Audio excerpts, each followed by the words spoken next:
Polytechnic মানেই নাকি সেখানে লো কোয়ালিটির স্টুডেন্টরা পড়ে এরকম একটা কমন মিথ আমাদের সমাজে আছে। কিন্তু আসলেই কি তাই? পলিটেকনিকে কি শুধুমাত্র খারাপ শিক্ষার্থীরাই পড়ে? এখন এই খারাপ শিক্ষার্থীরা কি পলিটেকনিকে চান্স পায়?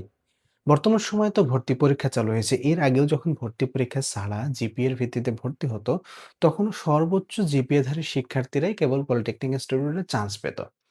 স্পেশালি 4.80, 70 র নিচে তো চান্স পাওয়াটা খুবই ডিফিকাল্ট ছিল এবং এখনো তাই। কারণ ভর্তি পরীক্ষাতেও তোমার মেধা যাচাই করেই তোমাকে আসতে হচ্ছে।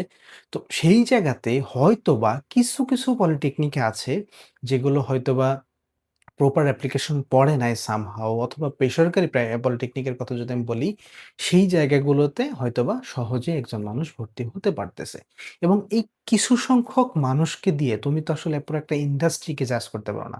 বর্তমানে বাংলাদেশের পলিটেকনিক শিক্ষার্থীরা টেকনোলজি ইন্ডাস্ট্রি বলো, ইলেকট্রিক্যাল ফিল্ড বলো, নেটওয়ার্কিং ফিল্ড বলো, দেশের যে গার্মেন্টস সেক্টর আছে, কনস্ট্রাকশন সেক্টর আছে, ইভেন বাংলাদেশের যে প্রাণারি ফেল, ওয়ালটনের মতো বড় জায়ান্ট কোম্পানিগুলোতে হাজার ডিপ্লোমা ইঞ্জিনিয়ার কাজ করছে। তুমি যদি পদ্মা সেতুর কথা বলো, পদ্মা সেতুর মতো সরকারি হাজার প্রজেক্টে ডিপ্লোমা ইঞ্জিনিয়াররা কাজ করছে। সো সব জায়গাতে আসলে সব রকম মানুষ থাকবে। সো এটা দিয়ে আসলে জাস্টিফাই করার কিছু নাই। সম্মান আসলে শুধুমাত্র সার্টিফিকেট আর ডিগ্রি দিয়েও আসে না।